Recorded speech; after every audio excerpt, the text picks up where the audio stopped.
Hello guys, आज हम एक नया नेपाली सॉन्ग रिएक्शन देने जा रहे हैं।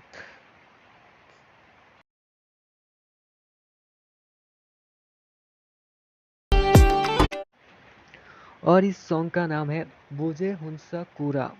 थोड़ा प्रोनाउंसिएशन गलत हो सकता है तो माफ कर देना।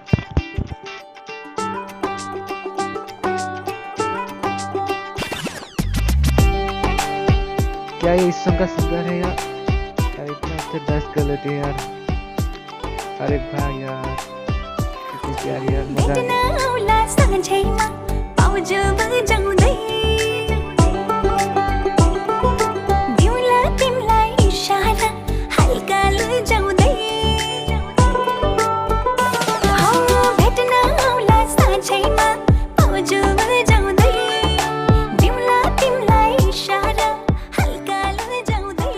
नेपाली गर्ल्स ज्यादातर ही सुंदर रहती है, ये बात तो सच है यार।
ओवरऑल मुझे डांस और वीडियो दोनों अच्छा लगा और मैंने सब्सक्राइब भी कर दिया। आप भी इनके वीडियो में जाकर सब्सक्राइब कर दीजिए, डिस्क्रिप्शन में लिंक दे रखा है।